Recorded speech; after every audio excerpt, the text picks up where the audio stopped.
哎呀，你说咱们这皇上啊，自从亲政以来，可从来没有这么晚召见过咱们啊！啊，你们都说说，这有什么急事儿啊？会不会是鳌拜一案又出了什么重要线索？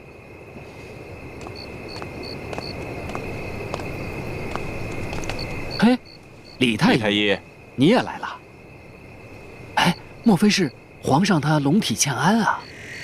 哎，嘘，这话可不敢乱说啊！小心，这叫祸从口出。明珠大人，哎，李太医，说什么？怎么回事？啊，皇上突然差人传来口谕，让卑职火速觐见，却没有说所谓何事。哦，行，进去吧。走，明珠大人请。请啊，诸位爱卿，朕深夜召诸位前来，是因为朕碰到了一件为难之事，朕思虑了许久，都没有想出答案，所以啊，想听一听诸位爱卿的高见。敢问皇上是何为难之事啊？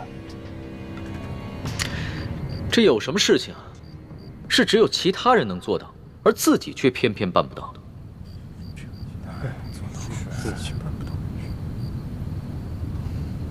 哦，原来皇上是为这样的事情在为难啊。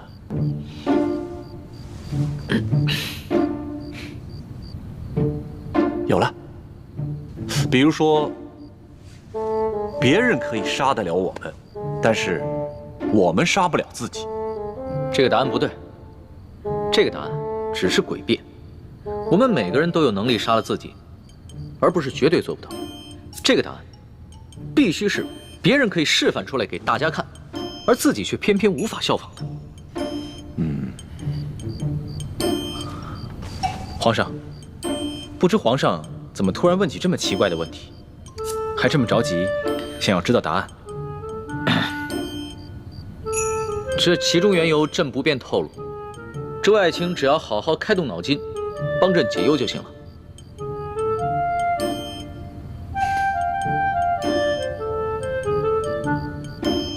有了，皇上。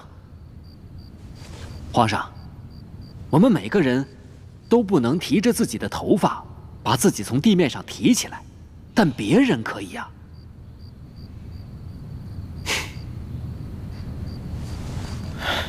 这个答案也不行。出题之人只怕会说，我们每个人只要轻轻一跳就可以离开地面，为何还要把自己的头发给提起来？所以啊，这个答案还是过不了关的。皇上，此等古怪刁钻的问题，实在是难有标准答案。究竟该怎么回答，完全要看出题的人是否在故意的刁难。皇上，这出题的到底是何人？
一慧妹妹，去，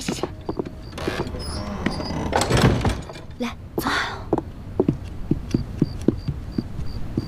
哎呦，你怎么过来了？你不是被皇太后软禁在慈宁宫了吗？那个老太婆哪知道我的厉害啊，派了个小小的宫女看着我，我直接把他的昏睡穴给点了，我就从床上溜出来了。不过雪姐姐，我不能在你这儿待太久，皇上不在，我怕那老太婆发现了对我下毒手。好，这索额图和明珠府上养着上百的能人异士，在天亮之前必定能找出朕满意的答案。只不过太皇太后为了防止朕作弊，已经派人盯着易欢了。李太医，你有没有什么办法能把这个答案神不知鬼不觉地传递给他？这个好办。微臣小时候跟陈妹在同一家私塾学习，陈妹性情顽劣，不肯用功。为了帮陈妹逃避师长的责罚，微臣也常常在暗中帮陈妹作弊。到时候，皇上只要用微臣当时的办法，把答案传递给陈妹即可。皇上啊，正在连夜召集心腹大臣，帮你一起想答案呢。这个皇上对你可很上心哦。唉，她只不过是见惯了宫里这些贤良淑德的女子罢了，对我呢，只是图个新鲜。雪姐姐，我来是想告诉你，我找到铜匣了啊！我要跟朱哥哥吃住紫禁城了。铜匣，你已经找到了？嘘。这个铜匣是从鳌拜府找到的，我怀疑呢，我们明珠谷有内奸，把铜匣这个秘密告诉了鳌拜，但是鳌拜出于私心就没有上报给朝廷，就一直把这个铜匣收在自己的府里。啊，原来是这样。真没想到咱们明珠谷里有奸细，会是谁呢？不知道，不过朱哥哥已经告诉我爹了，我爹现在赶回明珠谷，跟各位师傅商量一下查清奸细的事儿。哎呀，你说这奸细会不会把你我的身份也泄露给了鳌拜？据我推断，这个奸细应该还不知道我们在谷外的行踪，他更不可能料到我们能够到皇宫里来，所以我们暂时是安全的。好了，既然你们兄妹之间有此等传递消息的妙法，那朕也就放心了。那微臣先告退了。啊，等一下，皇上还有什么吩咐吗？真没想到，这么顺利就把铜匣找到了。早知这样，我跟师父也不用费尽心机进皇宫潜伏了。别难过了，雪姐姐，我来这儿还想告诉你件事情。如果明天我那第3道题答不出来的话，那个老太婆肯定要毒打我一顿，到时候我只能脚底抹油溜了。我跟你说啊，那个铜匣还有搜刮来的那些金银财宝，都放在我永乐斋的床底下了。我们走了以后，只能靠你跟六师傅去取了。一旦取好了，赶紧跟我们一起撤吧。我早就盼着这一天了。哎，小师妹，其实你尽快离开紫禁城也是对的。你都不知道，看到你整日跟皇上形影不离的，大师兄心里有多别扭。唉，朱哥哥哪儿都好，就是太小气了。哎，我不能跟你说了，我得赶紧走了，被人发现了我就死惨了。哦，你小心点啊。知道了。这鳌拜一直不肯交出大补丸的解药，朕派索额图去鳌拜府上搜查，也没有搜到。李太医，你既然能解了朕的毒药，那这大补丸之毒你可能解。皇上，鳌拜并不敢谋害皇上的性命，所以给皇上下的只是扰乱心神之毒，而且分量很轻。但他给陈兄妹所服的大补丸，是他用来控制手下的独门毒药。微臣想尽办法，也只是配出了缓解毒性发作的药。朕真的是愧对你们兄妹。皇上这话，微臣兄妹实在是担不起。请皇上放心，微臣一定会继续实验，争取早日制出解药。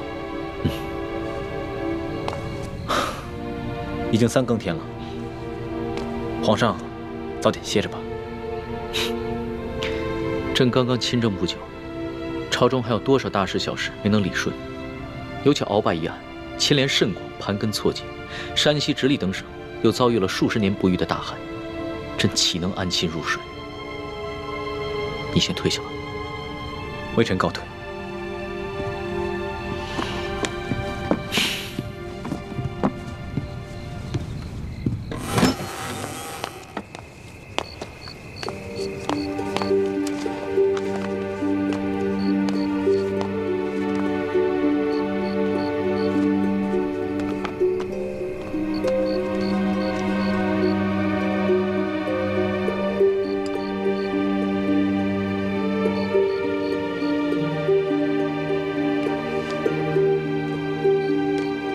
想不到他竟如此勤政。我听了小师妹的话，帮他斗倒鳌拜，也许失算了。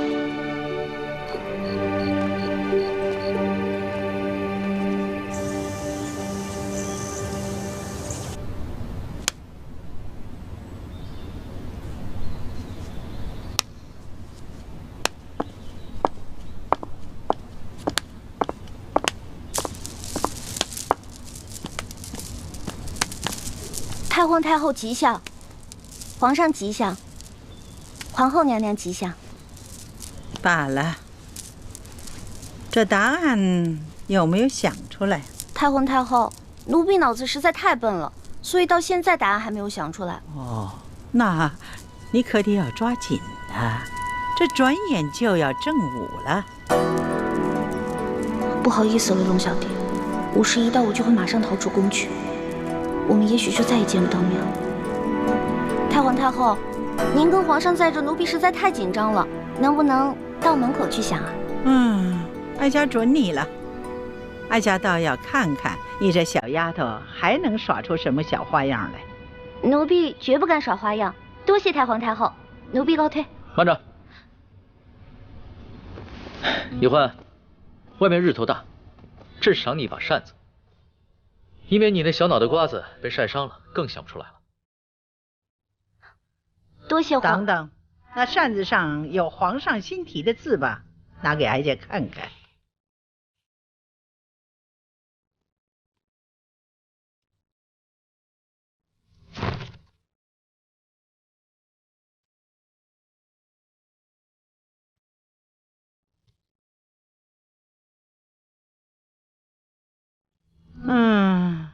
以哀家看来，这皇上的字就是好啊。拿着吧。多谢皇上。易欢，你腰上的那个琉璃坠子倒是挺别致的。朕记得你哥哥也有一块同样的吧？奴婢跟哥哥是同日所生的双胞兄妹，这个琉璃坠子呢，是爹送给我们的生日礼物。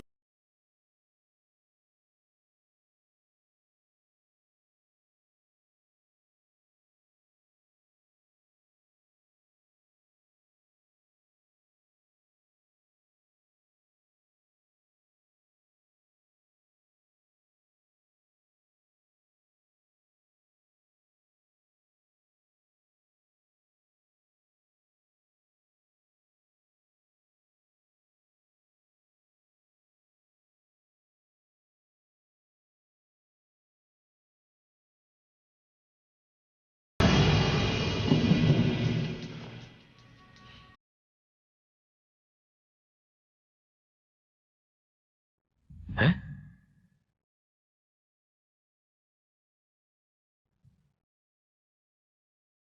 哎，还真是，这个字又显出颜色来了，而且字体还变大了。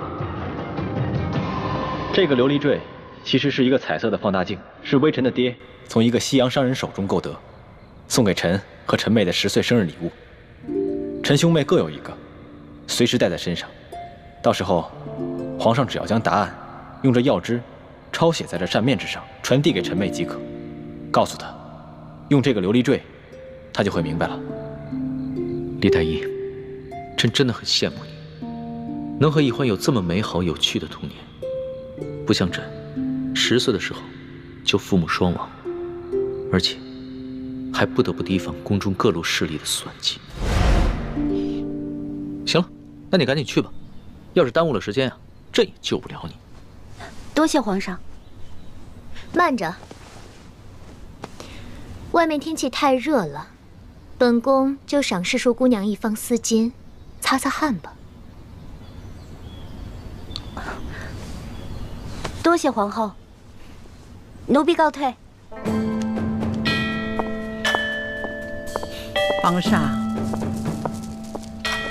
皇上好像一点不为这小丫头担心呢。皇祖母，易欢她只是本性纯良，并不是笨，虽然相信她一定能想到答案的。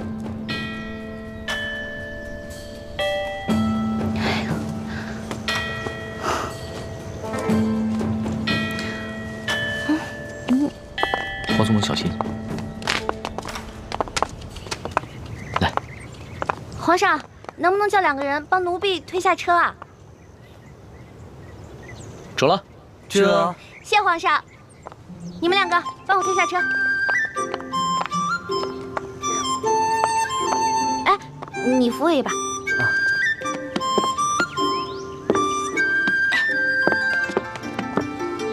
走吧。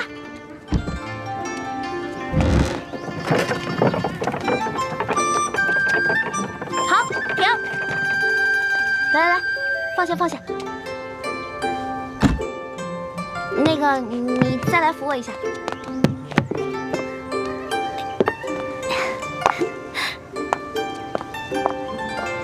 太后，您看啊，这只有推车的人才能推动这辆车，而乘车的人永远推不动这辆车。我说的对吗？好，这个答案妙。皇祖母啊，这个答案啊，不仅解了题，这好像还给我们所有人一个警示。这有些事啊，只有旁观者可为，而当局者永不可为。是啊，皇上你也应该明白了。这丫头可不像你说的那是个傻丫头，可是聪明着呢。你可不能当局者迷呀。皇祖母说的是，孙儿谨记皇祖母的教诲。真没想到，这个李易欢居然如此聪明。你赐给他的那个丝巾，最后看了吗？妾身昨晚在听到皇祖母的一番话后，将这第3道考题的答案画在了丝巾上。他先答出题后，才打开丝巾，看到了答案。你果真聪明。哀家一点你就通。啊，你的相助啊，皇上和李易欢是心知肚明的，尤其是皇上，对你的大度会暗中感激的。皇后啊，只是个名分，你必须攥住皇上的心，你的地位方能稳固。多谢皇祖母提点。义父，叔父不当差的时候，时常爱去城郊的镜湖钓鱼散心。你可以到镜湖附近等着，找机会跟他相认。好，到时候我就假装跟他邂逅，绝口不提你和易欢。好，那我就预祝义父跟叔父顺利相认。但愿吧。这么多年过去了，我真不知道，乍一看到我这个亲哥哥出现在面前，他会是什么反应。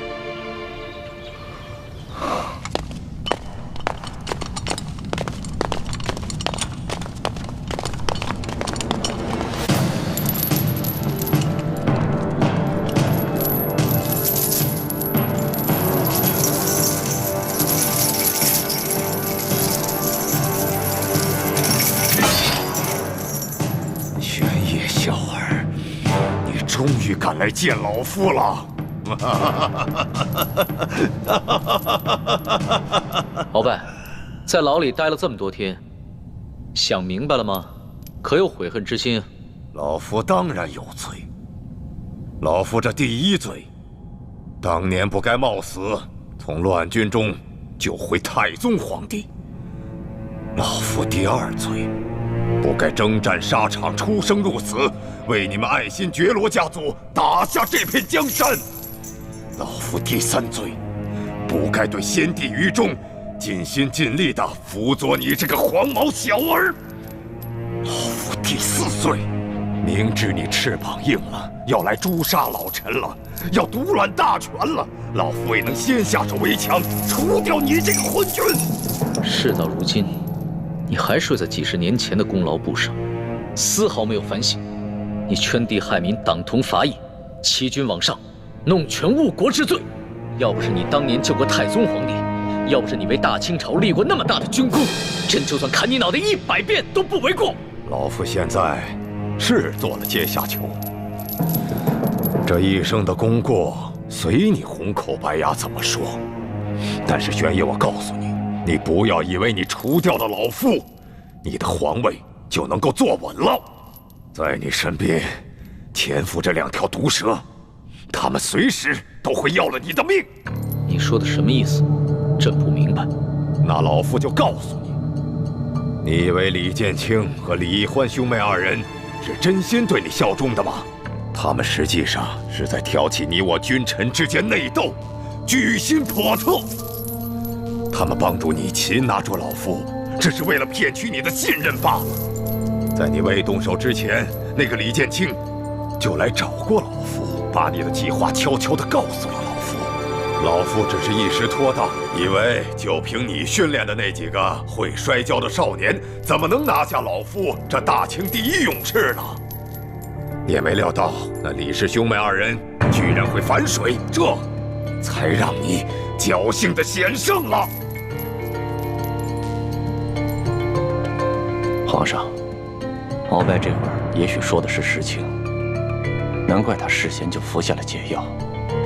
你让李公公赐给他的毒茶也失去了效力，也许真的是有奸细给他透露了风声啊。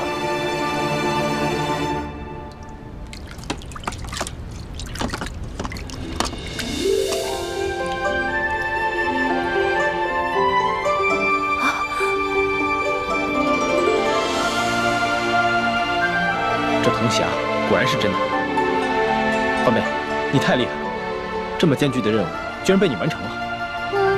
是谁啊？平时老说我这个不行那个不行的，现在知道夸我了？欢妹，我是你大师兄，又是你未来的夫君，你做对了，自然该表扬；做错了的，自然该批评。站直了，不管是表扬还是批评，我都是为了你好。哎呀，知道了。从小到大就这么几句，我耳朵都听出茧子来了。欢妹，我发现进宫以后，你越来越讨厌我了。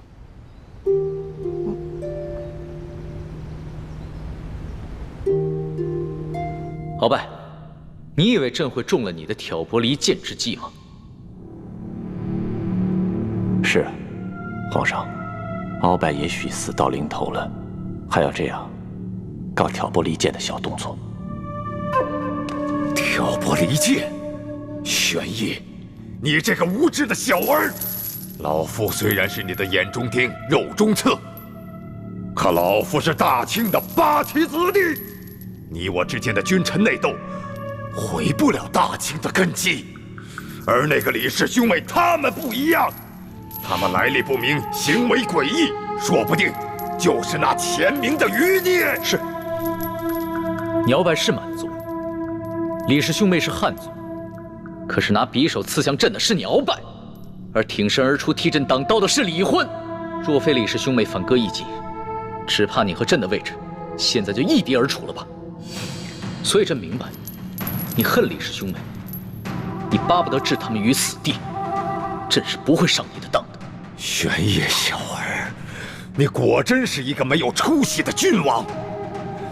你被那李易欢的美色所迷惑，你被李氏兄妹2人玩弄于股掌之间。我们这些8旗子弟打下来的江山，终将毁在你的手上。老夫倒要看一看你有何脸面去见爱新觉罗家族的列祖列宗！你住口！朕已经不是当年那个只能听任你摆布的傀儡了。你要是再在朕的面前出言不敬，朕就让你的血溅在朕的龙袍之上！来吧！老夫这一生都在为大清卖命，没想到爱新觉罗家族竟然出了你这么个既阴险又愚蠢的懦夫！玄烨，你打开牢门，来与老夫1对1的决斗！来呀！如今康熙正在大力清除鳌拜余党，整个京城都人心惶惶。如果把这铜匣和易欢得来的珠宝全部运出宫去，放在慈航药铺反而不安全，不如就继续放在这个永乐斋吧。师父说的是，毕竟眼下这永乐斋还是安全的。等大师父离京之时，咱们再把这铜匣悄悄带出宫去，让大师父带走。不行，铜匣不能放在永乐斋，欢妹也不能继续留在紫禁城里。既然找到了铜匣，我们赶紧撤离吧。我们现在就撤离啊？怎么，你还想继续留在宫里？你忘了和你一同进宫，被赐死的那3个秀女了吗？忘了那些仅仅因为看到你打了康熙1巴掌，就被赐鸩酒的宫人了吗？好吧，朱哥哥，我听你的。那六师傅、雪姐姐，我们一起撤吧。大胆，鳌拜，你这个狗奴才，死到临头了还敢对皇上大不敬！你以为你真的是什么大清的第一勇士吗？我告诉你，那只不过是因为你大权在握的时候，别人对你不得已的奉承而已。你想动手是吧？来呀，我索额图陪你练练。索图，若是你阿玛还活着，那老夫说不定还卖他几分薄命。就你现在这么个鬼模样，你还不配和老夫交手，你滚一边去！哼，鳌拜，在皇上面前，我不与你乘着口舌之快。且不说我们2家的恩怨如何，就是你现在这样在军前失仪，也是不可饶恕的大罪。我告诉你，你死到临头了！你可真会拍皇上的马屁，可笑！你阿玛索尼与老夫一辈子为敌，但老夫敬他是条汉子。可是我没想到，他怎么就生出你这么个没出息的小兔崽子呢？